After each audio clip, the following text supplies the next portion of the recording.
ಅನೇಕ ನಾಯಕರುಗಳು, ಅನೇಕ ಜನ ಮಠಾಧೀಶರುಗಳು, ಅನೇಕ ಜನ ನನ್ನ ಆತ್ಮೀಯ 23 ಜನ ಶಾಸಕ ಮಿತ್ರರು, ಸಚಿವರುಗಳು ನನ್ನ ಮನೆಗೆ ಬಂದು ಆತ್ಮಸ್ಥೈರ್ಯ ತುಂಬತಕ್ಕಂಥ ಒಂದು ಕಾರ್ಯವನ್ನು ಮಾಡಿದ್ದಾರೆ. ಅವರೆಲ್ಲರಿಗೆ ನಾನು ಈ ಸಂದರ್ಭದಲ್ಲಿ ಅಭಿನಂದನೆಗಳನ್ನು ಸಲ್ಲಿಸಬೇಕಾಗ್ತದೆ. ಈ ದೇಶದ ಸಂಸ್ಕೃತಿ ಇದು. ಯಾರಿಗಾದರೂ ಸಂತೋಷ ಆದ್ರೆ ಅದರಲ್ಲಿ ಪಾಲ್ಗೊಳ್ತೀವಿ, ಯಾರಿಗಾದರೂ ನೋವಾದ್ರೆ ಆ ಸ್ವಾತಂತ್ರ್ಯದಲ್ಲಿ ಭಾಗಿಯಾಗತಕ್ಕಂಥ ಭಾರತೀಯ ಸಂಸ್ಕೃತಿ ಇದು. ಅಂತ ಒಂದು ಸಂಸ್ಕೃತಿಯ ಪ್ರತೀಕವಾಗಿ ಬಹಳ ಪ್ರೀತಿ, ವಿಶ್ವಾಸ, ಮಮತೆಯನ್ನ, ಗೌರವವನ್ನ ತೋರಿಸಿರ್ತಕ್ಕಂಥ, ಅದರಲ್ಲೂ ವಿಶೇಷವಾಗಿ ನನ್ನನ್ನ ಈ ಮಟ್ಟಕ್ಕೆ ಬೆಳೆಸಿರ್ತಕ್ಕಂಥ ಈ ಜಿಲ್ಲೆಯ ಅನೇಕ ಜನ, ಅದರಲ್ಲೂ ವಿಶೇಷವಾಗಿ ಇಂಡಿ, ಚರ್ಚಾ, ಆಲ್ಮೇಲ್ ಮತ್ತು ಮಹಾರಾಷ್ಟ್ರದ ಜನ, ಸೋಲಾಪುರ ಜಿಲ್ಲೆ, ಸೊ ಇಂಥವೆಲ್ಲರನ್ನ ನಾನು ಈ ಸಂದರ್ಭದಲ್ಲಿ ಅವರ ಅಭಿಪ್ರಾಯಗಳನ್ನ ಗಮನಿಸಿ ಪ್ರಜಾಪ್ರಭುತ್ವ ಜನರ ಆಶಯದೊಂದಿಗೆ ಬದುಕಬೇಕಾಗ್ತದೆ. ಇದು ನಮ್ಮ ಸ್ವಂತಿಕೆ ಇರೋದಿಲ್ಲ. ಇಲ್ಲಿ ಶಾಸಕ ಸ್ಥಾನ, ಸಂಸದ ಸ್ಥಾನ ಪ್ರಜಾಪ್ರಭುತ್ವ ಒಂದು ಭಾಗ.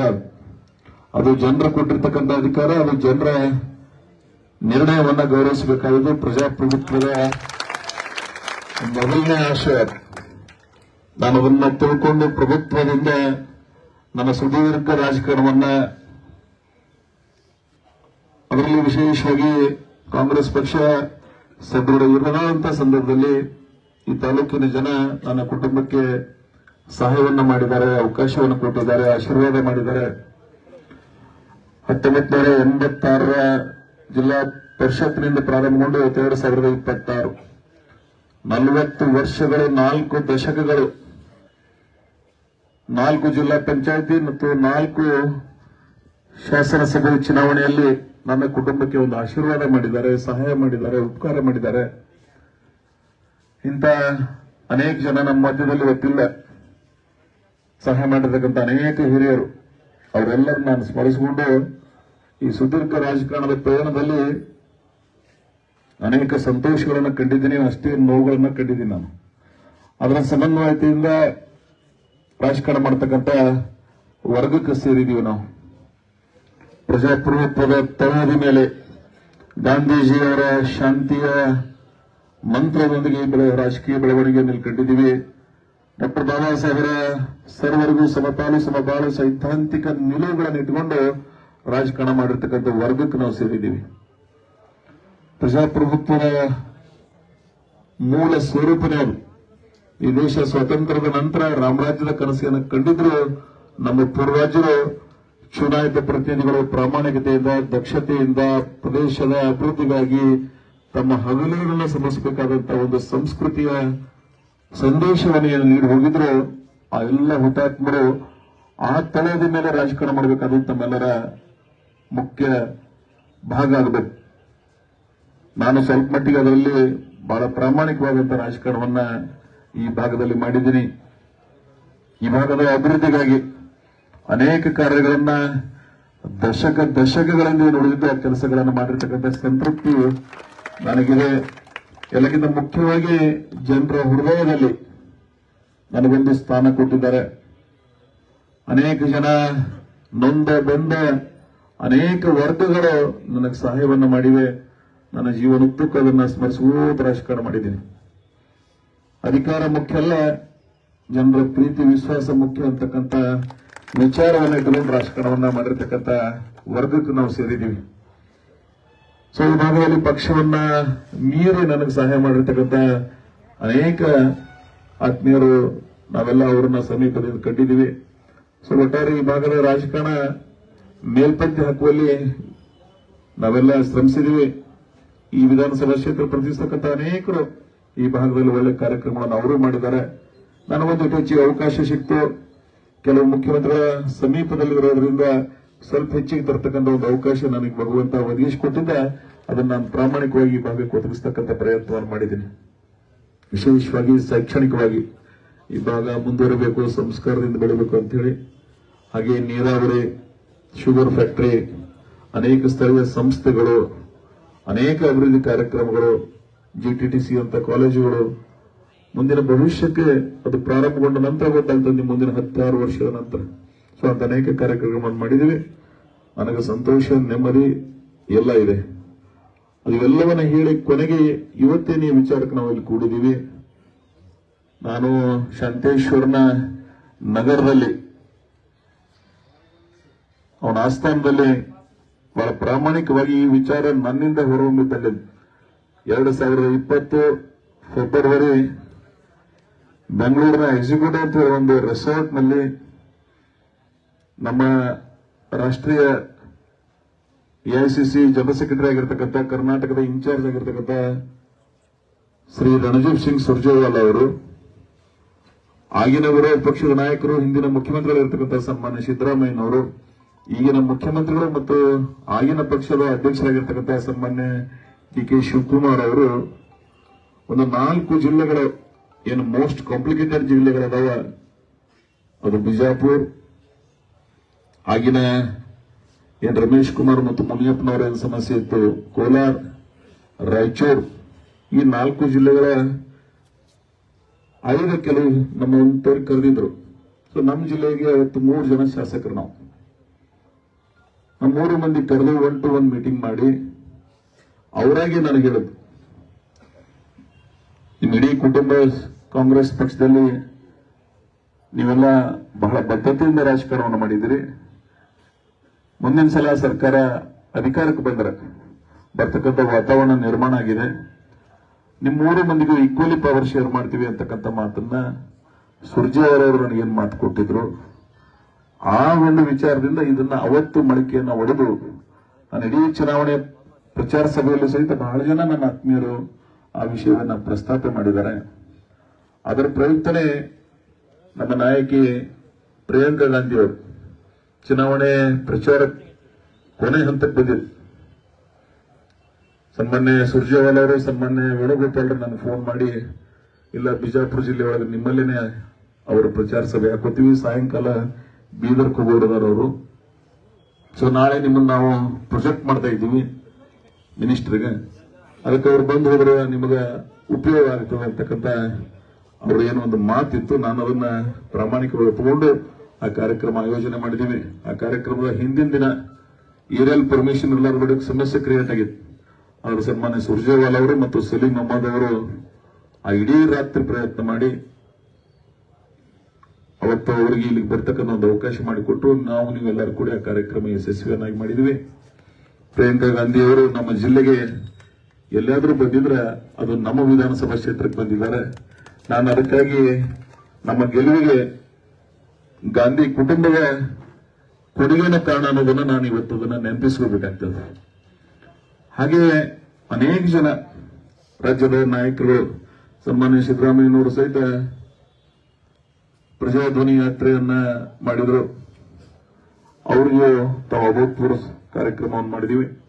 ಅದರ ನಂತರ ಚುನಾವಣೆ ಆಯ್ತು. ಚುನಾವಣೆಯಲ್ಲಿ ನೀವೆಲ್ಲ ನಿಮ್ಮೆಲ್ಲರ ಆಶೀರ್ವಾದದಿಂದ 3ನೇ ಬಾರಿಗೆ ಗೆಲ್ಲಿಸ್ತಕ್ಕಂಥ ಒಂದು ಅವಕಾಶ ನೀವು ಮಾಡಿಕೊಟ್ರಿ.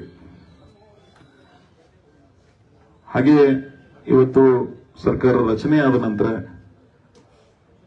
ಅವ್ರು ನಮ್ಮನ್ನ ಕರೆದು ಕೇಳಿದಕ್ಕೆ ನಾವು ಹೇಳಿದ್ದು, ನೀವೇನು ಮಾತು ಕೊಟ್ಟಿದ್ರಿ ಅದನ್ನು ಉಳಿಸ್ಕೊಡಿ ಅಂತೇಳಿ. ಅವತ್ತು ಅವ್ರು ಏನು ಹೇಳಿದ್ರು, ಇಲ್ಲ ಪಾರ್ಲಿಮೆಂಟ್ ಎಲೆಕ್ಷನ್ ಅದ, ಇಬ್ಬರಿಗೆ ಅವಕಾಶ ಮಾಡಿಕೊಡ್ತೀವಿ, ಮುಂದಿನ ದಿನ ಬಂದಾಗ 2.5 ವರ್ಷದ ನಂತರ ಮಾಡ್ತೀವಿ ಅಂತ ಏನು ಮಾತು ಕೊಟ್ಟಿದ್ದು. ನಾನು ಅದನ್ನ ಆಯ್ತಪ್ಪ, ಅನಿವಾರ್ಯದ ರಾಜಕಾರಣದಾಗ ಇವೆಲ್ಲ ಒಪ್ಕೋಬೇಕಾಗ್ತದೆ ಅಂತೇಳಿ ಒಪ್ಕೊಂಡಿವಿ. ಕೊನೆಗೆ ಮೊನ್ನೆ ಸರ್ಕಾರ ಅಧಿಕಾರ ಹಸ್ತಾಂತರ ಸನ್ಮಾನ್ಯ ಸಿದ್ದರಾಮಯ್ಯನವರ ಮುಖಾಂತರ ಡಿ.ಕೆ. ಶಿವಕುಮಾರ್ ಅವರಿಗೇನು ಅಧಿಕಾರ ಹಸ್ತಾಂತರ ಆದ ನಂತರ ಹೊಸ ಮಂತ್ರಿಮಂಡಲ ರಚನೆ ಆಗ್ತಕ್ಕಂಥ ಸಂದರ್ಭ ಬಂತು. ಅವತ್ತ ನಾನು ಅವ್ರಿಗೆ ಕೇಳಿದೆ, ನೀವು ಇವತ್ತೇನು ನನಗೆ ಮಾತು ಕೊಟ್ಟಿದ್ರೆ ಅದನ್ನ ನೆನಪಿಸಿನು. ಅವರು ಅದನ್ನ ಇಲ್ಲ, ನಾನು ಈ ಸಲ ಮಾಡಿಕೊಟ್ಟಿದ್ರೆ ಮಾತು ಕೊಟ್ಟಿದ್ದು 3 ಜನರಿಗೆ ಕರ್ನಾಟಕದ, ಒಂದು ಸೌತ್ ಹಾಸನ್ ಜಿಲ್ಲೆಯೊಳಗೆ ಶಿವಲಿಂಗೇಗೌಡರಿಗೆ, ಒಂದು ಬೆಳಗಾಂ ಜಿಲ್ಲೆ ಸನ್ಮಾನ್ಯ ಸಚಿವರಾಗಿರ್ತಕ್ಕಂಥ ಲಕ್ಷ್ಮಣ್ ಸವದಿ ಅವರಿಗೆ, ಮತ್ತು ನಿಮಗ ಅಂತೇಳಿ ಅವ್ರು ಹೇಳಿದ್ರು. ಆಯ್ತು, ನೀವು ಮಾಡಿಕೊಡಿ ಅಂತ ಹೇಳಿದೆ. ಆದ್ರೆ ಇವತ್ತು ಅವರು ಕೊನೆ ಹಂತದವರೆಗೆ ಹಿಂದಿನ ಶುಕ್ರವಾರ ದಿನ ಸಾಯಂಕಾಲ 5:30ಯಿಂದ ಏನ್ ಮೀಟಿಂಗ್ ರಾಹುಲ್ ಗಾಂಧಿ ಅವರು, ಸಾಮಾನ್ಯ ಮಲ್ಲಿಕಾರ್ಜುನ್ ಖರ್ಗೆ ಅವರು, ವೇಣುಗೋಪಾಲರು, ಸುರ್ಜೇವಾಲಾ ಅವರು ಕೂಡಿ ಮೀಟಿಂಗ್ ಮಾಡಿದ್ರು. ಆ ಮೀಟಿಂಗ್ ಮುಗಿದ ನಂತರ ನನಗೆ ಅವರು ಒಂದು ಸಂದೇಶ ಕೊಟ್ಟರು, ಇವತ್ತು ನಿಮ್ಗೆ ಕ್ಲಿಯರ್ ಮಾಡಿದೀವಿ ಅಂತ ಹೇಳಿ. ಆಮೇಲೆ ಸನ್ಮಾನ್ಯ ಮುಖ್ಯಮಂತ್ರಿಗಳ ವಿಧಾನಸಭೆ ಕೆಂಗಲ್ ಹನುಮಂತ ಗೇಟ್ನಲ್ಲಿ ನನಗೆ ಭೇಟಿಯಾಗಿ ನಾನು ಅವ್ರ ಕೂಡನೇ ವಿಧಾನಸೌಧ ಒಳಗೆ ಇಲ್ಲ, ಹೈಕಮಾಂಡ್ದವರು ಸೀರಿಯಸ್ ಆಗಿ ನಿನ್ನ ಪರವಾಗಿದ್ದಾರೆ, ಚಾನ್ಸಸ್ ಆರ್ ಬ್ರೈಟ್ ಅಂತೇಳಿ ಅವರೇ ಹೇಳಿದರು. ಮಾಜಿ ಮುಖ್ಯಮಂತ್ರಿ ಸಿದ್ದರಾಮಯ್ಯನವರು ಸಹಿತ ಇಲ್ಲ, ನಾನು ಲಿಸ್ಟ್ನಾಗ ಈ ಸಲ ನಿಮ್ಗೆ ಕೊಟ್ಟಿದ್ದೀನಿ, ನಿಮ್ದು ಆಗುವ ಸಾಧ್ಯತೆಗಳು ಹೆಚ್ಚಿಗೆ ಅಂತಕ್ಕಂಥ ಮಾತನ್ನ ಅವ್ರು ಹೇಳಿದರು. ಹರಿಪ್ರಸಾದ್ ಅವರು ಸಹಿತ ಇಲ್ಲ, ಈ ನಿಮ್ಮ ಒಡಂಬಡಿಕೆ ನನಗೆ ಮಾಹಿತಿ ಇದೆ, ವಿಶೇಷವಾಗಿ ವೇಣುಗೋಪಾಲರು, ಸುರ್ಜೇವಾಲಾ ಅವರು ನಿಮ್ಮ ಮಾತು ಕೊಟ್ಟದನ್ನ ನನ್ನ ಮುಂದೆ ಹೇಳಿದ್ದಾರೆ, ಅದಕ್ಕಾಗಿ ನಿಮ್ಮ ಚಾನ್ಸಸ್ ಏನು ಸಮಸ್ಯೆ ಇಲ್ಲ ಅಂತ ಅವರು ಹೇಳಿದ್ರು. ಸೊ ಇವರು ಇಂಪಾರ್ಟೆಂಟ್ 3 ಜನ ನಮ್ಮಲ್ಲಿ.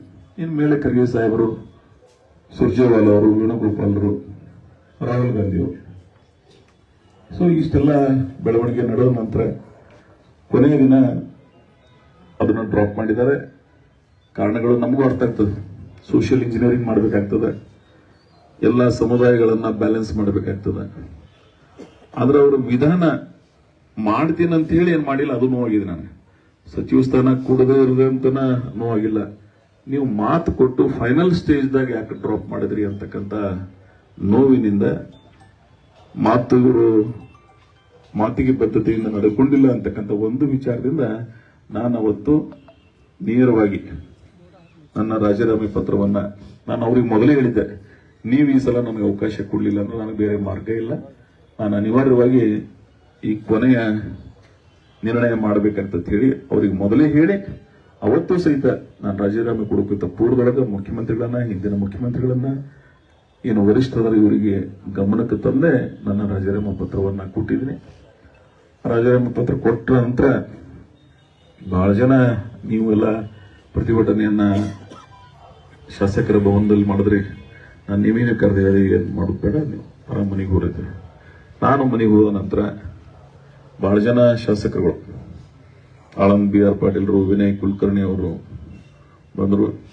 ಆಮೇಲೆ ಸನ್ಮಾನ್ಯ ಸುರ್ಜೇವಾಲಾ ಅವರು ನನ್ನ ಮನೆಗೆ ನನಗೆ ಫೋನ್ ಮಾಡಿ ಇಲ್ಲ, ನಾನು ಬರ್ತಾ ಇದ್ದೀನಿ, ಬರ್ರಿ ಸರ್, ಇದು ನಿಮ್ಮ ಮನೆ, ಅದು ನೀವು ಭೀ ಬರ್ಬೋದು ಅಂತ ಹೇಳಿದ್ರೆ ನಾನು ಮನೆಗೆ ಬಂದು 1.5 ಗಂಟೆ ನನ್ನ ಜೊತೆಗೆ ಚರ್ಚೆಯನ್ನು ಮಾಡಿ ಬಹಳ ಸುದೀರ್ಘವಾಗಿ ತಮ್ಮ ರಾಜಕೀಯ ಹಿನ್ನೆಲೆಯನ್ನ, ನನ್ನ ಕುಟುಂಬದ ರಾಜಕೀಯ ಹಿನ್ನೆಲೆಯನ್ನು ಚರ್ಚೆ ಮಾಡಿ, ನನಗೂ ಸಹಿತ ಅಸೆಂಬ್ಲಿ ಟಿಕೆಟ್ ಸಿಕ್ಕಿಲ್ಲ ಮನೆ ಹರಿಯಾಣದಾಗ, ಬಟ್ ಅನಿವಾರ್ಯ ನಾವು ಸಹಕರಿಸಬೇಕಾಗ್ತದೆ. We are real Congress family, Congress man. ನಾವು ನೀವೆಲ್ಲ ಇಡೀ ಈ ಒಂದು ಪಕ್ಷದಾಗ ಬೆಳೆದಿದ್ದೀವಿ, ನಾವೆಲ್ಲರೂ ಕೂಡಿನೇ ಕೆಲವು ನೋವುಗಳನ್ನ ಸಹಿಸ್ಕೋಬೇಕಾಗ್ತದೆ ಅಂತಕ್ಕಂಥ ಬಹಳ ಕಳಕಳಿಯ ಮಾತುಗಳನ್ನು ಹೇಳಿದ್ರು. ನಾನು ಜೊತೆಗೆ ವಿನಯ್ ಕುಲಕರ್ಣಿ ಇದ್ದಾಗ ನಾನು ಅವ್ರಿಗೆ, ನೀವು ನನಗೆ ಮಾತು ಕೊಟ್ಟಿದ್ರು ಏನಿಲ್ಲ, ಮಾತು ಕೊಟ್ಟಿದ್ರು ಮಾತ್ರ ನಾನು ಇದನ್ನು ಕೇಳ್ತೀನಿ, ಕೊಟ್ಟಿಲ್ಲ ಅಂದ್ರೆ ನಾನು ಜೀವನದಾಗ ಎಂದೂ ಸಹಿತ ವಿಷಯ ಪ್ರಸ್ತಾಪ ಮಾಡಂಗಿಲ್ಲ. ಇಲ್ಲ, ಅವರಂದ್ರೆ ನಾವು ಮಾತು ಕೊಟ್ಟದ್ದು ಖರೆ ಅದ, ಬಟ್ ಸರ್ಕಮ್ಟನ್ಸ್, ಸನ್ನಿವೇಶಗಳು ಬೇರೆ ಬೇರೆ ನಿರ್ಮಾಣ ಆದ್ರಿಂದ ನಮಗದನ್ನ ಪೂರೈಸಲಿಕ್ಕಾಗಿಲ್ಲ. ನೀವು ಇದನ್ನು ಸಹಕರಿಸ್ರಿ. ಆಮೇಲೆ ನೀವೇನು ರಿಸೈನ್ ಕೊಟ್ಟಿದ್ರಿ ಅದನ್ನ ರೀಕನ್ಸಿಡರ್ ಮಾಡ್ರಿ, ನಿಮ್ಮನ್ನು ವಿಡ್ರಾ ಮಾಡ್ರಿ ಅಂತ ಹೇಳ್ತಕ್ಕಂಥ ನೈತಿಕ ಜವಾಬ್ದಾರಿ ನಾನು ಕೊಡುವುದಿಲ್ಲ. ಆದ್ರೆ ನಾನು ನಿಮ್ಗೆ ರೀಕನ್ಸಿಡರೇಷನ್ ಮಾಡ್ರಿ ಅಂತ ಹೇಳಿ ಹೇಳ್ಕೊಳಕ್ ನಿಮ್ಮ ಮನೆಗೆ ಬಂದಿನಂತೆ ಅವ್ರ ಮಾತು ಹೇಳಿದ ನಂತರ ನಮ್ಮ ಕಾಂಗ್ರೆಸ್ ಪಕ್ಷದ ವರಿಷ್ಠರವರು AICC ಇಂದ ನಮ್ಮ ಕರ್ನಾಟಕವನ್ನ ನೋಡ್ತಕ್ಕಂಥ ಜವಾಬ್ದಾರಿ ಇರ್ತಕ್ಕಂಥ ಒಬ್ಬ ಪ್ರಮುಖ ನಾಯಕ ಮನೆಗೆ ಬಂದು ರಿಕ್ವೆಸ್ಟ್ ಮಾಡಿದ ನಂತರ ಏನೇ ಇರಲಿ ಅದನ್ನ ಗೌರವಿಸಬೇಕಾದದ್ದು, ಸಹಕರಿಸಬೇಕಾದದ್ದು ಮನುಷ್ಯ ಧರ್ಮ. ಅದು ನಾನು ಅವ್ರಿಗೆ ಒಂದೇನು ಮಾತಾಡಿದೆ, ನನ್ನ ಹಿತೈಷಿಗಳ ಜೊತೆಗೆ ಮಾತಾಡ್ತೀನೋ, ವಿಶೇಷವಾಗಿ ಕೊನೆಗೆ ನನಗೆ ಯಾರು ಇಲ್ಲಿ ಮುಟ್ಟಿಸಿದಾರೆ ಅವ್ರ ಜೊತೆಗೆ ನಾನು ಮಾತಾಡಿ ನಿಮಗೆ ಜೊತೆಗೆ ಆಮೇಲೆ ನಾನು ಮಾತಾಡ್ತೀನಿ ಅಂತೇಳಿ ಅವ್ರಿಗೆ 4 ದಿನ ನಾನು ಟೈಮ್ ತಗೊಂಡೆ. ಅವ್ರ ನಂತರ ನೆಕ್ಸ್ಟ್ ಡೇ ಮಹಾಂತೇಶ್ ಕೌಜಲ್ಗಿ ಅವರು, MY ಪಾಟೀಲ್ರು, ಶ್ರೀನಿವಾಸ್, ಅನಿಲ್ ಚಿಕ್ಕಮಾದ, ಹಿಂಗೆ ಒಂದು 20-25 ಜನ ಮೇಲೆ ನನ್ನ ಮನೆಗೆ ಬಂದು ಅವರು ಎಲ್ಲರೂ ಸಹಾನುಭೂತಿಯನ್ನು ವ್ಯಕ್ತಪಡಿಸಿದ್ರು. ನಿನ್ನೆ ಬೆಳಗ್ಗೆ ಸೌದಿ ಅವರು ಬಂದು, ಇಲ್ಲ ನಾವೆಲ್ಲ ಉಪಮುಖ್ಯಮಂತ್ರಿ ಕೆಲಸ ಮಾಡಿದ್ದೀವಿ, ಬೇಕಾದ್ರೆ ನಮ್ಮ ಲಿಂಗಾಯತ್ ಕೂಟದಾಗ ನಾನೇ ರಾಜೀನಾಮೆ ಕೊಡ್ತೀನೋ, ನೀವು ಅದನ್ನ ತಗೋಬೇಕು ಅಂತಕ್ಕಂಥ ಮಾತನ್ನ ಹೇಳಿದ್ರು. ನಾನು ಅಷ್ಟು ಸಣ್ಣವರಾಗಕ್ಕೆ ನಾನು ಯಾರು ತಯಾರಿಲ್ಲ, ಭಗವಂತ ನಿಮಗೆ ಅವಕಾಶ ಕೊಟ್ಟಿದ್ದಾನೆ, ನೀವು ಅದನ್ನ ಚಲಾವಣೆ ಮಾಡಿ ಅದು ನಿಮ್ಮ 1 ಗಂಟೆ ನಮ್ಮ ಮನೆಯಲ್ಲಿ ಕೂತು ಬಹಳ ವಿಚಾರಗಳನ್ನು ಮಾತಾಡಿ ಅವರು ಹೋದ್ರು. ಲಾಸ್ಟಕ್ಕೆ ಬಾಲಕೃಷ್ಣ ನಿನ್ನ ಮಾಗಡಿ ಸಚಿವರದಾರ ಸಾಯಂಕಾಲ 7 ಗಂಟೆಗೆ ಬಂದು ಅವ್ರ ಜೊತೆಗೆ ಸನ್ಮಾನ್ಯ ಮುಖ್ಯಮಂತ್ರಿಗಳ ಆಗಿರ್ತಕ್ಕಂಥ ಡಿ ಕೆ ಶಿವಕುಮಾರ್ ಅವರ ಸೋದರ ಸಂಬಂಧಿ ಡಾಕ್ಟರ್ ರಂಗನಾಥ್ ಕುಣಿಗಲ್ ಅವರು ಬಂದು ಇಲ್ಲ ಮುಖ್ಯಮಂತ್ರಿಗಳು ನಿಮ್ಮ ಜೊತೆಗೆ ಮಾತಾಡ್ತಾರೆ. ಮುಖ್ಯಮಂತ್ರಿಗಳು ನಿನ್ನ ಮಧ್ಯಾಹ್ನದಾಗ 1-2 ಗಂಟೆಗೆ ನನ್ನ ಜೊತೆಗೆ ಮಾತಾಡೋದು. ಆಮೇಲೆ ಸನ್ಮಾನ್ಯ CM ಹಿಂದಿನ ಮುಖ್ಯಮಂತ್ರಿಗಳಿಗೂ ಜೊತೆಗೆ ಅವರಿಗೂ ಇದು ಗಮನಕ್ಕೆ ಬಂದಿದೆ. ಸೊ ಒಟ್ಟಾರೆ ಇನ್ನೂ ರಾಷ್ಟ್ರೀಯ ನಾಯಕರುಗಳು ಸಹಿತ ನಾನು ಬಹಳ ಜನ ನನ್ನ ಒಡನಾಡಿಗಳೇನು AICC ಅದಾರ ಅವರು ಎಲ್ಲರೂ ನನಗೆ ಮಾತಾಡಿದ ನಂತರ ಇಲ್ಲ ನಾಳೆ ನಾನು ಕಾನ್ಸ್ಟಿಟ್ಯೂನ್ಸಿ ಹೊಂಟಿದ್ದೀನೋ ಅವರ ಭಾವನೆಗಳನ್ನು ಏನಿರ್ತದ ತಿಳ್ಕೊಂಡು ನಾನು ನಿಮ್ಮ ಜೊತೆಗೆ ಐ ವಿಲ್ ಕಮ್ ಬ್ಯಾಕ್ ಅಂತ ಹೇಳಿ ಬಂದು ಇವತ್ತು ಈ ಸಭೆಯನ್ನು ಆಯೋಜನೆ ಮಾಡಿದ್ರಿ. ನನಗೆ ಅಧಿಕಾರ ಮುಖ್ಯ ಅಲ್ಲ. ನಂದು ಒಂದೇ ಪ್ರಶ್ನೆ ಏನಂದ್ರೆ ನೀವು ಯಾಕೆ ಮಾತು ಕೊಟ್ರಿ, ಯಾಕೆ ಮಾತು ತಪ್ಪದ್ರಿ? ಮಂತ್ರಿ MLA MP ಇವ್ಯಾವೂ ಬಹಳ ಮಹತ್ವದ್ದಲ್ಲ, ಇವು ಯಾವಕ್ಕೂ ಶಾಶ್ವತನೂ ಅಲ್ಲಿವು. ಬಹಳ ಸುದೀರ್ಘ ರಾಜಕಾರಣ ಮಾಡೀನಿ ನಾನು.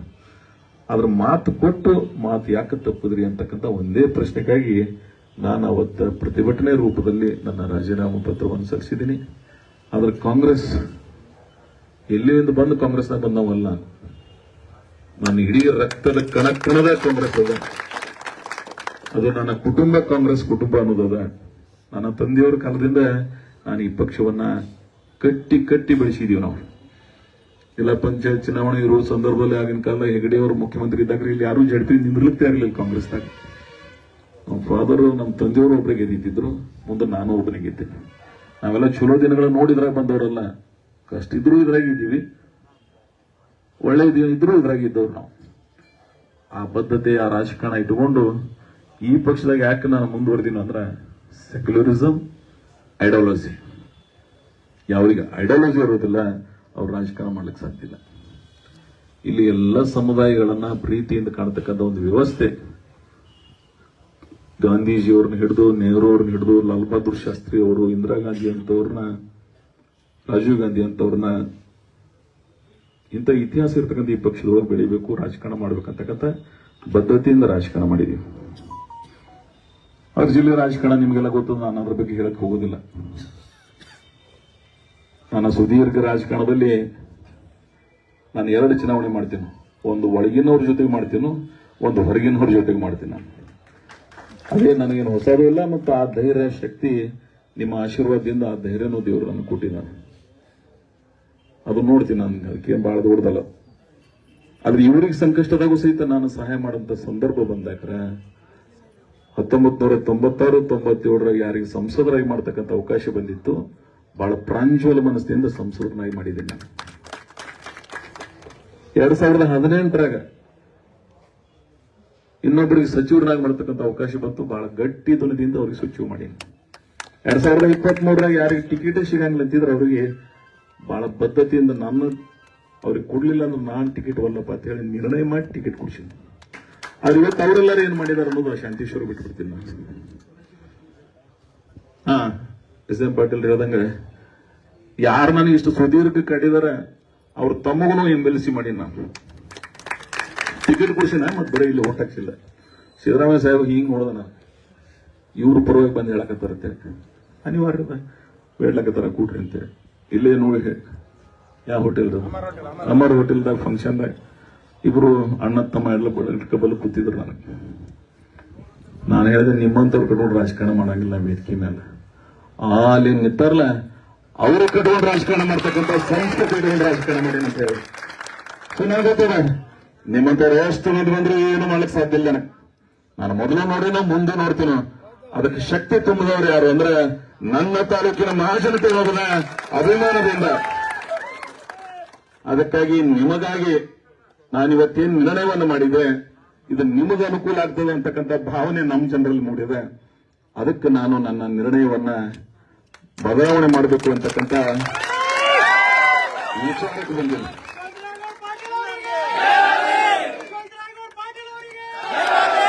ಅಧಿಕಾರಕ್ಕಾಗಿ ರಾಜಕಾರಣ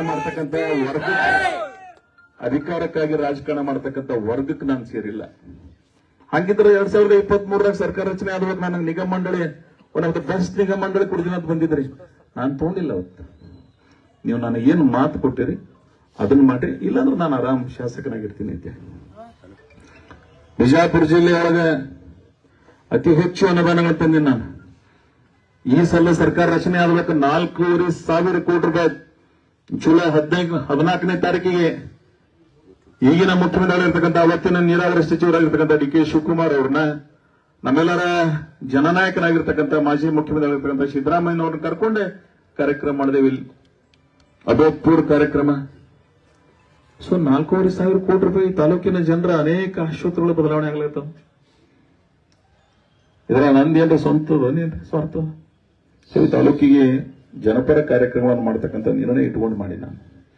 ಆಮೇಲೆ ಕಾಂಗ್ರೆಸ್ ಅವರು ಯಾರ್ದೋ ಪಕ್ಷ ಇಲ್ಲ,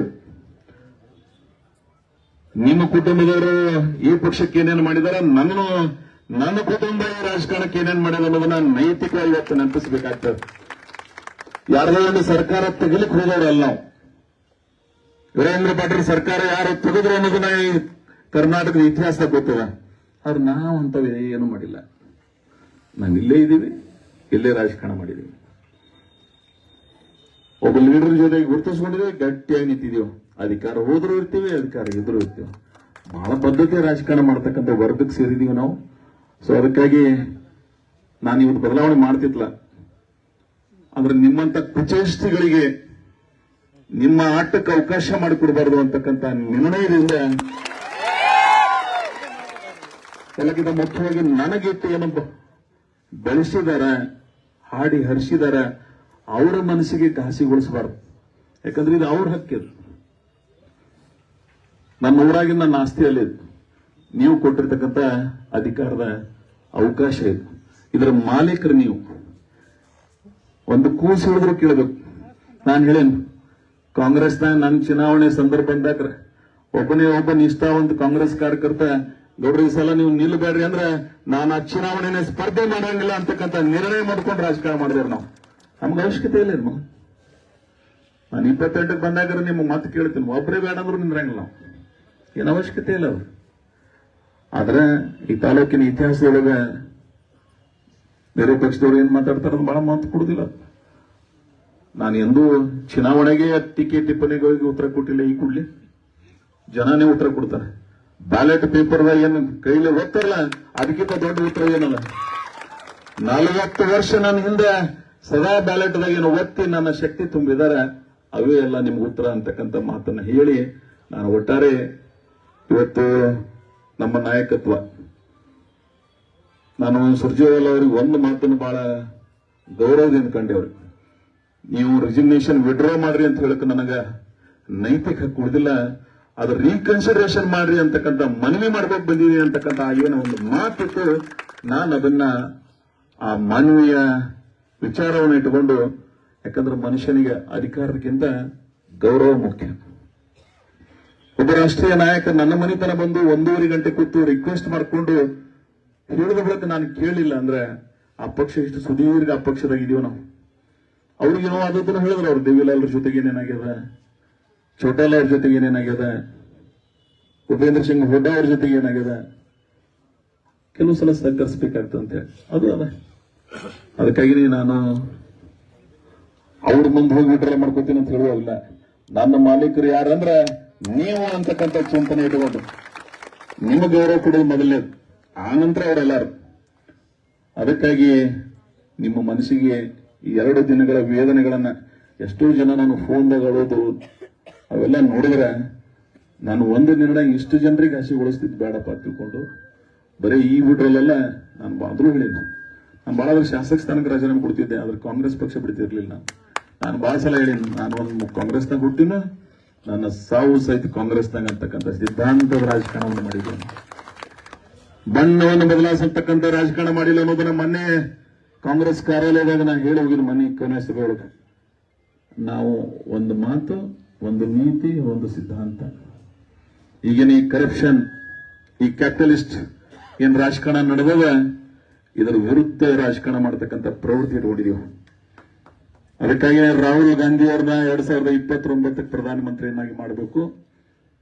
ಈ ದೇಶದ ರಾಜಕಾರಣವನ್ನ ಬದಲಾವಣೆ ಮಾಡಬೇಕು ಅಂತಕ್ಕಂಥ ಚಿಂತನೆ ಇಟ್ಟುಕೊಂಡು ಇಡೀ ಯುವ ಜನಾಂಗಕ್ಕೆ ಏನು ನೋವಾಗಿದೆ ಅದನ್ನ ಗಮನದಲ್ಲಿ ಇಟ್ಕೊಂಡು ನಮ್ಮ ಅಧಿಕಾರದ ಮಹತ್ವ ಬಹಳ ಅಲ್ಲ.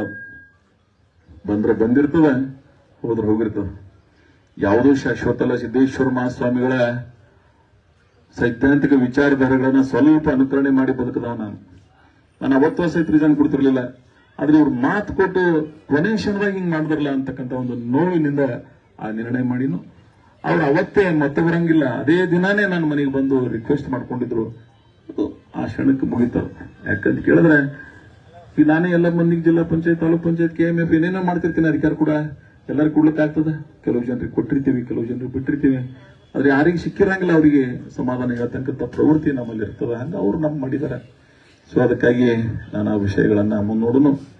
ಅದ್ರ ಜಿಲ್ಲೆಯ ರಾಜಕಾರಣಿಗಳಿಗೆ ಒಂದು ಮನವಿ, ರಾಜಕಾರಣ ಸ್ವಲ್ಪ ವಿಶಾಲ ಮನಸ್ಸಿನಿಂದ ಮಾಡ್ತಕ್ಕಂಥ ಸಂಸ್ಕೃತಿ ಬೆಳೆಸ್ಬೋದು.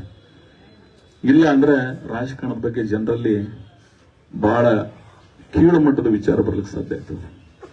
ಸೊ ಭಗವಂತ ನಿಮಗೆ ಅವಕಾಶ ಕೊಟ್ಟಿದ್ದಾನೆ. ಬಹಳ ವಿಶಾಲ ದೃಷ್ಟಿಯಿಂದ ರಾಜಕಾರಣ ಮಾಡ್ತಕ್ಕಂಥ ಪ್ರವೃತ್ತಿ ಅಳವಡಿಸಿಕೊಂಡ್ರೆ ನಿಮಗೂ ಒಳ್ಳೇದು, ನಮಗೂ ಒಳ್ಳೇದು. ಇಲ್ಲ ಅಂದ್ರೆ ನಿಮ್ಮ ವಿಚಾರಧಾರೆ ಬೇರೆ ಕಡೆ ಮಾಡ್ತಂದ್ರೆ ಇನ್ನೊಬ್ಬರದ್ದು ಅದೇ ರೀತಿ ಒಳಗೆ ಹೋಗ್ತದ ಅಂತಕ್ಕಂಥ ಮಾತನ್ನ ಹೇಳಿ, ಒಟ್ಟಾರೆ ಈ ಭಾಗದ ಜನರ ಭಾವನೆಗಳಿಗೆ ಗೌರವಿಸಿ ಪ್ರೆಸ್ದವ್ರು ಬಂದಿದ್ದಾರೆ ನಂಬಲ್ಲಿ ನೀನೆ ಬೆಳಗ್ಗೆ ಬರ, ನಾನು ಅಲ್ಲಿ ಹೋಗಿ ಬಂದು ನಿಮ್ಗೆ ಹೇಳ್ತೀನಪ್ಪ ಅಂತ ಹೇಳ್ತೇನೆ. ಅದಕ್ಕಾಗಿ ಇಲ್ಲಿ ಕೇಳಿ ಮತ್ತೆ ಹೋಗಿ ಅವ್ರಿಗೆ ಹೇಳಿದ್ರಾಗ ಏನರ್ತಿಲ್ಲ. ಅದಕ್ಕೆ ಇಲ್ಲೇ ಅದನ್ನ ಘೋಷಣೆ ಮಾಡತಕ್ಕಂಥ ಪ್ರಯತ್ನ ಮಾಡಿನು. ಅದಕ್ಕಾಗಿ ನೀವೆಲ್ಲ ಬಹಳ ಶಾಂತಿಯಿಂದ ಪ್ರೀತಿಯಿಂದ, ಆದ್ರೆ ಇನ್ನು ನನ್ನ ಜೀವನದಾಗ ಮಂತ್ರಿ ಮಾಡ್ರಿ ಅಂತೇಳಿ ಯಾರ ಮನೆ ಬಾಗಿಲಿಗೂ ನಾನು ಹೋಗಂಗಿಲ್ಲ. ಅದನ್ನ ಶಾಂತೇಶ್ವರ ಪ್ರಮಾಣ ಮಾಡಿ ನಾನು ಅದನ್ನ ನಿರ್ಣಯವನ್ನ ಮಾಡಿದ್ದೀನಿ. ಅದು ಬಂದ್ರೆ ಬಂದಿರ್ತದ, ಹೋದ್ರೆ ಹೋಗಿರ್ತದ. ಆದ್ರೆ ಇನ್ನು ಯಾವುದಿಂದ ಯಾವ ಕಾಲಕ್ಕೂ ಸಹಿತ ನಾನು ಇನ್ನೊಮ್ಮೆ ಭಿಕ್ಷೆ ಕೇಳಕ್ಕೆ ನಿಮ್ಮ ಯಾರ ಬಾಗಿಲಿಗೆ ನಾನು ಬರಂಗಿಲ್ಲ ಅಂತಕ್ಕಂಥ ಮಾತನ್ನ ಹೇಳಿ, ಆಮೇಲೆ ಈ ಅಧಿಕಾರ ಬಹಳ ಮಹತ್ವದಲ್ಲ ಅಂತಕ್ಕಂಥ ಒಂದು ದೊಡ್ಡ ಮಂತಂದಾಗ ಹುಟ್ಟಿ ನಾನು ಸಾಯತನ ಪಾಟೀಲ್ ಅನ್ನೋದಂತೂ ನಮ್ಗೆ ಕಸ್ಕೊಳಂಗಿಲ್ಲ. ನೀವು ಯಾರು ಆ ಗೌರವದಿಂದ ಬದುಕ್ತಕ್ಕಂಥ ಪ್ರವೃತ್ತಿ ಇಟ್ಟುಕೊಂಡು ಹೊಳದಂಡಿ ಒಳಗೆ ಹುಟ್ಟಿದೀವಿ. ಗಟ್ಟಿ ನಿಲುವಿನಿಂದ ರಾಜಕಾರಣವನ್ನು ಮಾಡಿದೀವಿ. ಎಲ್ಲ ವರ್ಗಗಳನ್ನ ಪ್ರೀತಿ ಮಾಡಿನು.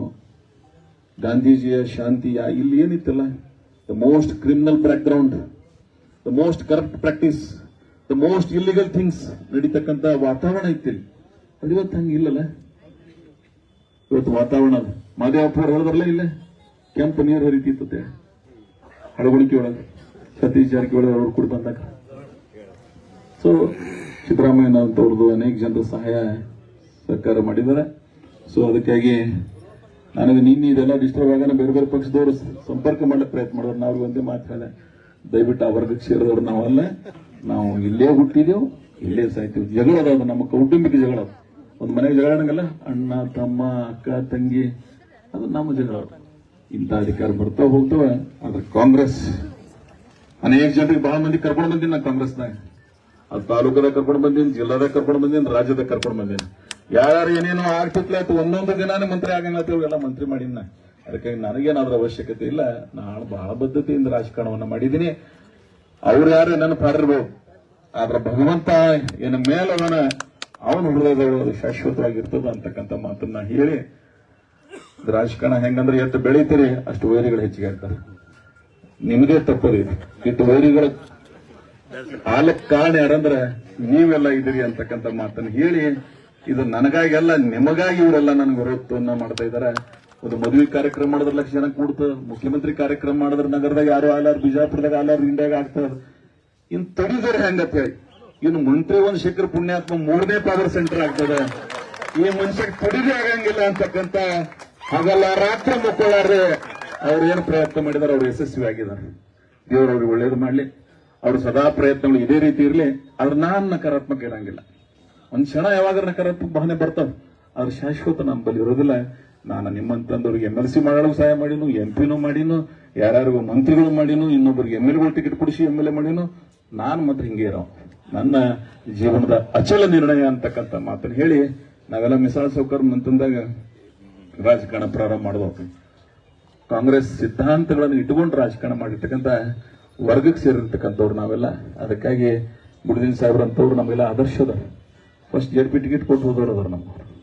ಸೊ ಅದಕ್ಕೆ ಆ ವಿಚಾರಧಾರೆಯಿಂದ ಕಲ್ಲೂರು ಮಾವ ಅಂತವ್ರದೆಲ್ಲ ಬಹಳ ಪ್ರೀತಿ ಮಾಡಿದವ್ರದಾರ. ನನಗೆ ಯಾರ ಬಗ್ಗೆನೂ ದ್ವೇಷ ಇಲ್ಲ, ಯಾರ ಬಗ್ಗೆನೂ ಅಸೂಯೆ ಇಲ್ಲ. ಆದ್ರೆ ಹೈಕಮಾಂಡ್ದವ್ರು ನನಗೆ ಮಾತು ಕೊಟ್ಟಿದ್ರು ಅನ್ನೋ ಸ್ವಲ್ಪ ಇದಾಗಿದೆ. ಹೈಕಮಾಂಡ್ದವ್ರು ಬಂದು ನನಗೆ ರೀಕನ್ಸಿಡರೇಷನ್ ಮಾಡತ್ತಂದ ಬಳಕ ನಾನು ಅದನ್ನು ಒಪ್ಕೋಬೇಕಾದದ್ದು ಒಬ್ಬ ನಿಷ್ಠಾವಂತ ಕಾಂಗ್ರೆಸ್ಸಿಗನ ಧರ್ಮ. ಅದಕ್ಕಾಗಿ ನಾನು ಈ ನಿರ್ಣಯವನ್ನು ಮಾಡಿದ್ದೀನಿ. ನೀವೆಲ್ಲರೂ ಕೂಡಿ ನೀವು ಇನ್ನು ಎಂದೂ ಸಹಿತ ಯಾರ ಮನೆ ಬಾಕಲಿಗೂ ಯಾವ ಸ್ಥಾನಕ್ಕಾಗಿ ಹೋಗುವುದು ಬೇಡ. ನೀವು ಸ್ವಾಭಿಮಾನದಿಂದ ನಮ್ಮ ಮನೆಯೊಳಗೆ ಇರೋನು, ಅಧಿಕಾರ ಬಂದರೂ ಅಷ್ಟೇ ಇರೋನು, ಬರದೇ ಇದ್ರೂ ಅಷ್ಟೇ ಇರೋನು, ಅದರ ಗೌರವದಿಂದ ಪ್ರೀತಿ ವಿಶ್ವಾಸದಿಂದ ಬದುಕ್ತಕ್ಕಂಥ ವಾತಾವರಣ ಮಾಡೋಣ. ಈ ಮಂತ್ರಿಗಳು ಯಾರಾಗ್ಯಾರಲ್ಲ ಇವ್ರಕ್ಕಿಂತ ಹೆಚ್ಚಿಗೆ ಗೌರವ ನನಗದ. ವಿಧಾನಸಭೆ ಪ್ರಿನ್ಸಿಪಲ್ ಸೆಕ್ರೆಟರಿಗಳು ಇವ್ರ ಫೋನಿಗೆ ವ್ಯಾಲ್ಯೂ ಬರಂಗಿಲ್ಲ. ಆದ್ರೆ ನಾವೊಂದು ಏನಾರ ಹೇಳಿದೆ ಅಂದ್ರೆ ಅದು ನಿರ್ಣಯಗಳು ಆಗ್ತಿರ್ತಾವ. So minister is not ultimate, self respect is important. ಆ ಆಡಳಿತದ ಅನುಭವ ನನಗಿರೋದ್ರಿಂದ, ಜನ ಆಕರ್ಷಣೆ ವ್ಯಕ್ತಿತ್ವ ನನಗಿರೋದ್ರಿಂದ, ಕರ್ನಾಟಕ ಮಹಾರಾಷ್ಟ್ರದ ಗೌರವ ಇರೋದ್ರಿಂದ ನನಗೇನಾಗೋದಿಲ್ಲ. ನಾನು ಒಬ್ಬ ಜನಸಾಮಾನ್ಯರ ಮಧ್ಯೆ ಬೆಳೆದಿರ್ತಕ್ಕಂಥ ಒಬ್ಬ ಅತ್ಯಂತ ಕ್ರಿಯಾಶೀಲ ಜನನಾಯಕನಾಗಿ, ಒಬ್ಬ ಶಾಸಕನಾಗಿ, ಒಬ್ಬ ಸೇವಕನಾಗಿ ಈ ಪ್ರದೇಶದ ಸಮಗ್ರ ಅಭಿವೃದ್ಧಿಯ ದೂರದೃಷ್ಟಿಯನ್ನ ನನ್ನ ಮೊನ್ನೆ ಬಂದಾಗ ರೋಸಲ ನೋಡಿದ ಸಾವಳ ಸಂಘದ ಗುಡ್ಡದ ಪ್ರಶಂಸೆಗಳನ್ನ ಸಿದ್ದೇಶ್ವರ ಮಹಾಸ್ವಾಮಿಗಳು ಇವತ್ತು ಪಾದ ಸ್ಪರ್ಶ ಮಾಡಿದ್ರು. ಇವತ್ತು ಅದು ಬದಲಾವಣೆ ಆಗ್ಯದ. ಸೊ ಅಂತ ಅನೇಕ ಕಾರ್ಯಗಳನ್ನು ಮಾಡಿದ್ದೀನಿ ನಾನು. ಜನರ ಹೃದಯದೊಳಗೆ ಶಾಶ್ವತವಾಗಿ ನಿಲ್ಲಿಸ್ತಕ್ಕಂಥ ಪ್ರಯತ್ನ ಮಾಡಿ ನಾವು ಇವತ್ತಿನಿಂದ ಮಂತ್ರಿ ಅಂತಕ್ಕಂಥ ಶಬ್ದ ಎಂದೂ ಯಾವ ರಾಜಕಾರಣದಲ್ಲೂ ಯಾವ ದಿನಾನೂ ಸಹಿತ ತೆಗಿಬೇಡ್ರಿ. ಯಾಕಂದ್ರೆ ಇಂಡಿಗೆ ನಶೀಬಿಲ್ ಕಾಣಿಸ್ತದ ಬಂದು ಇಂಡಿ ಒಳಗೆ ಶಾಸಕರಾದವ್ರು ಮಂತ್ರಿ ಆಗ್ಬೇಕು ಅಂತಕ್ಕಂಥ ಹಣೆ ಬರನೆ ಬರ್ದಿಲ್ಲ. ಅದಕ್ಕೆ ಏನ್ ಮಾಡ್ಲಿಕ್ಕೆ ಸಾಧ್ಯ ಅದು? ಅದನ್ನ ಬಿಟ್ಟು ಇಲ್ಲ ಇನ್ನು ಎಂದೂ 28 ವಿಷಯದಾಗಲೂ ಮಾತಾಡ್ಬಿಡ್ರಿ. ಇನ್ನು ಒಟ್ಟ ಯಾರಿಗೆ ಭಿಕ್ಷೆ ಕೇಳ್ತಕ್ಕಂಥ ಪ್ರಯತ್ನ ಇಲ್ಲ. ಇಂಡಿ ವಿಧಾನಸಭಾ ಕ್ಷೇತ್ರದ ಜನ ಅಧಿಕಾರಕ್ಕಾಗಿ ಭಿಕ್ಷೆ ಬಿಡ್ತಕ್ಕಂಥ ಅವಕಾಶ ನಮಗಿಲ್ಲ. ಕೇಳಬೇಕಾಗಿದ್ದು ನೈತಿಕವಾಗಿ ಕೇಳಿದ್ದೀವಿ, ಅವ್ರ ಅವಕಾಶ ಕೊಟ್ಟಿಲ್ಲ, ಅವ್ರಿಗೆ ಒಳ್ಳೇದಾಗ್ಲಿ. ಆದ್ರೆ ಇನ್ನೊಮ್ಮೆ ಅವ್ರಿಗೆ ಭಿಕ್ಷೆ ಬಿಡ್ತಕ್ಕಂಥ ಪ್ರಯತ್ನ ನಮ್ಮಿಂದ ಆಗ್ಬಾರ್ದು. ನಾನು ಎಂದೂ ಸಹಿತ ಯಾರಿಗೆ ಭಿಕ್ಷೆ ಕೇಳಂಗಿಲ್ಲ ಮತ್ತು ಸ್ವಾಭಿಮಾನದಿಂದ ಬದುಕೋನು. ನಾನು ಕೇಳಿದ್ರು ನೀವು ಕೇಳ್ದಂಗೆ, ನೀವು ಕೇಳಿದ್ರು ನಾನು ಕೇಳ್ದಂಗೆ. ನಿಮ್ಮ ಪ್ರತಿನಿಧಿ, ನಿಮ್ಮ ಸೇವಕ ನಾನು. ಅದಕ್ಕಾಗಿ ನಿಮ್ಮ ಘನತೆ, ನಿಮ್ಮ ಗಾಂಭೀರ್ಯ, ನಿಮ್ಮ ಗೌರವವನ್ನ ಕಡಿಮೆ ಮಾಡತಕ್ಕಂಥ ರಾಜಕಾರಣ ನಾನು ಹಿಂದೂ ಮಾಡಿಲ್ಲ, ಮುಂದೂ ಮಾಡಿಲ್ಲ. ಇಲ್ಲೆಲ್ಲ ಹಿಂದಕ್ಕೆ ಎಂತವ್ರನ್ನ ಶಾಸಕರನ್ನಾಗಿ ಮಾಡಿರಿ ಅಂತ ಹೇಳಿ ರಾಜ್ಯದಾಗ ಎತ್ತಿದ್ರು. ಆದ್ರೆ ಇವತ್ತು ಒಬ್ಬ ಒಳ್ಳೆ ಶಾಸಕನಾಗಿ ನೀವು ಮಾಡಿರಿ ಕೊಡು. ಅದಕ್ಕಾಗಿ ಏನೇನು ಹೇಳಿ ನೀವು ಅದಕ್ಕೆ ಇವ್ರಲಾಗ ನಿಷ್ಠಾವಂತ ಕಾಂಗ್ರೆಸ್ಸಿಗರು ಇಡೀ ಜೀವನನೇ ಕಾಂಗ್ರೆಸ್ ಪಕ್ಷದಾಗ. ಅದಕ್ಕಾಗಿ ಅವ್ರ ಮೊಮ್ಮಗನಿ PS ಹಾಕಿನ ಎಷ್ಟು ಜಾತಿ ಜನಾಂಗಗಳದಾವ ಎಲ್ಲರಿಗೆ ಯಾವನಿಗಾರ ತಾಕತ್ತವನು ಫ್ರೀ ಆಗಿ ಟ್ರಾನ್ಸ್ಫರ್ ಮಾಡ್ತೀವಿ ಅನ್ನೋದು. ಆದ್ರೆ ನಾನು ಎಲ್ಲ ಅಧಿಕಾರಿಗಳಿಗೆ ಇಲ್ಲಿ ಸರ್ವಿಸ್ ಕೊಟ್ಟು ಪ್ರೀತಿ ವಿಶ್ವಾಸದಿಂದ ಅವ್ರಿಗೆ ಬೆಳೆಸ್ತಕ್ಕಂಥ ಪ್ರಯತ್ನ ಮಾಡಿದ್ದೀವಿ. ಸೊ ಅದಕ್ಕಾಗಿ ನಂದು ಒಂದು ಸಂತೋಷ ಏನದ, ಇದು ಹೃದಯವಂತರ ನಾಡೆ. ಇವತ್ತೇನು ಯಾರ್ಯಾರು ಮಾತಾಡಿದ್ರಿ ನಿಮ್ಮ ಹೃದಯ ಸ್ಪರ್ಶಿ ಮಾತುಗಳು, ಕೆಲವು ಜನ ಮಾತನಾಡದೇ ಕಣ್ಣೀರಿಲ್ಲೇ ನನಗೆ ಪ್ರೀತಿ ತೋರಿಸಿದವರಿದ್ರಿ. ಮೊನ್ನೆ ಬಂದಾಕ್ರ ನಿನ್ನ ಮನೆಗೆ ಬಂದು ಬಹಳ ಜನ ಪ್ರೀತಿ ವಿಶ್ವಾಸ ತೋರಿಸಿದ್ರೆ ಮತ್ತು ಎಲ್ಲ ಸಮುದಾಯದವ್ರು. ನಿಮ್ಮೊಂದು ಮಾತು ಹೇಳ್ತೀನಿ, ನಾವ್ಯಾರೂ ಅರ್ಜಿ ಹಾಕಿ ಹುಟ್ಟಿಲ್ಲ. ಆದ್ರೆ ಎಲ್ಲೇ ಹುಟ್ಟಿದೀವಿ ಮಾನವೀಯತೆಯಿಂದ ಬದುಕಬೇಕಾಗ್ಯದ. ಬಸವಣ್ಣನ ತತ್ವಾದರ್ಶಗಳನ್ನು ಇಟ್ಟುಕೊಂಡು ಬದುಕಬೇಕಾಗ್ತದೆ. ಸೊ ಅವು ಎಲ್ಲವನ್ನು ಇಟ್ಟುಕೊಂಡು ನಾವೆಲ್ಲ ಬಾಳಿ ಬದುಕೋಣ ಅಂತಕ್ಕಂಥ ಮಾತನ್ನು ಹೇಳಿ, ವಿಚಾರವಂತರು, ಹೃದಯವಂತರು, ಪ್ರೀತಿಯಿಂದ ಇನ್ನೊಬ್ಬರನ್ನ ಗೌರವಿಸ್ತಕ್ಕಂಥ ಸಂಸ್ಕೃತಿಯವರು ಇಂಡಿ ನಾಡಿನ ಜನ ಅನ್ನೋದನ್ನ ರಾಜ್ಯಕ್ಕೆ ತೋರಿಸ್ತಕ್ಕಂಥ ಪ್ರಯತ್ನ ಮಾಡೋಣ. ಬಹಳ ಇದನ್ನ ಎಳೆದು ಬೇಡ, ಎಳೆದು ಏನಾದ್ರೆ ಮಾತುಕತೆ ಮಾಡ್ಕೊಂಡು ಏನಾದ್ರೆ ತಗೋಬಹುದು, ಅದ್ರ ಅವಶ್ಯಕತೆ ನನಗಿಲ್ಲ. ಮತ್ತೆ ನಾನು ಇನ್ ಯಾವ ಸ್ಥಾನ ಆನಂದಪ್ಪ ಹೇಳಿದಾಗ ಬಹಳ ಪ್ರಗತಿಪರ ರೈತರು ಅದೇನೋ ಪಟ್ಟಿರ್ತದೆ, ಹಂಗೇನೋ ಪಟ್ಟ ಅಲ್ಲಿ. ಅದಕ್ಕಾಗಿ ಅದ್ರ ಪಟ್ಟ ಆದ್ರೋಣ ಇನ್ನು ಎಂದು ನನ್ನ ಬಾಯಿಲೆ ನೀವು ನನಗೆ ಏನ್ರ ಮಾಡ್ರಿ ಅಂತ ಕೇಳತಕ್ಕಂಥ ಆ ವರ್ಗಕ್ಕೆ ನಾನು ಸೇರ್ಲಿಲ್ಲ ಅಂತಕ್ಕಂಥ ಬಹಳ ಪ್ರಾಮಾಣಿಕವಾದಂತ ಮಾತನ್ನ ಹೇಳಿ, ಸಕ್ಕರೆ ಕಾರ್ಖಾನೆಗಳು ಚುನಾವಣೆ ಒಳಗೂ ಗೆಲ್ಲಿಸ್ತಾರೆ. ನಮ್ಮವ್ರು ಎದ್ದು ಬೇಕಟ್ಟು ಎಲ್ಲ ಇದ್ರಾಗೂ ಸಹಾಯ ಮಾಡ್ತಾರೆ. ಬೇಕು ಇದಕ್ಕಿಂತ ಹೆಚ್ಚಿಗೆ ಏನ್ ಬೇಕು? ಎಲೆಕ್ಷನ್ದಾಗ ಚುನಾವಣೆ ಒಳಗೆ ಯಾರು ಗೆಲ್ಲಿಸ್ತಾರಲ್ಲ ಅದು ನಿಜವಾದ ಆಯ್ಕೆ. ಅದು ನನಗೆ ಪ್ರಜಾಪ್ರಭುತ್ವದ ಈ ತಾಲೂಕಿನ ಜನ ಎಲ್ಲ ಚುನಾವಣೆ ಒಳಗೆ ಗೆಲ್ಸ್ಕೋತ ಬಂದಾರೆ. ಸೊ ಅದಕ್ಕಾಗಿ ನನಗೆ ಇಂಥ ತಾಲೂಕಿನೊಳಗೆ ಹುಟ್ಟಿ ನಿಮ್ಮ ಸೇವೆ ಮಾಡ್ತಕ್ಕಂಥ ಒಂದು ಅವಕಾಶ ಭಗವಂತ ಏನು ಕೊಟ್ಟಿದ್ದಾನೆ, ನಾನು ಋಣಿಯಾಗಿದ್ದೀನಿ. ನಿಮ್ಮ ಪ್ರೀತಿ ವಿಶ್ವಾಸ ಸದಾ ನಮ್ಮೆಲ್ಲರ ಮೇಲೆ ಇರಲಿ. ಆದ್ರೆ ನಂದೊಂದು ಮನವಿ, ಕಾಂಗ್ರೆಸ್ ಈ ದೇಶವನ್ನ ಸ್ವಾತಂತ್ರ್ಯ ತಂದುಕೊಟ್ಟಿರ್ತಕ್ಕಂಥ ಪಕ್ಷ. ಈ ದೇಶದ ಇತಿಹಾಸದಲ್ಲಿ ಕಾಂಗ್ರೆಸ್ ಶಾಶ್ವತವಾಗಿ ಉಳಿಸಬೇಕಾದ್ರೆ ನಾವೆಲ್ಲರೂ ಕೂಡ ಇರಬೇಕಾಗ್ತದೆ ಅಂತಕ್ಕಂಥ ಮಾತನ್ನು ಹೇಳಿ, ನಮ್ಮ ವೈಯಕ್ತಿಕ ವಿಚಾರಗಳಿಗಿಂತ ಪಕ್ಷ ಮತ್ತು ಸಿದ್ಧಾಂತ ಬಹಳ ದೊಡ್ಡದು ಅಂತಕ್ಕಂಥ ಮಾತನ್ನು ಹೇಳಿ ತಮ್ಮೆಲ್ಲರಿಗೂ ವಂದಿಸಿ ನನ್ನ 4 ಮಾತುಗಳನ್ನು ಮುಗಿಸ್ತಾ ಇದ್ದೀನಿ. ಜೈ ಹಿಂದ್, ಜೈ ಕಾಂಗ್ರೆಸ್. ಸಿದ್ಧಲಿಂಗೇಶ್ವರ ಮಹಾರಾಜ್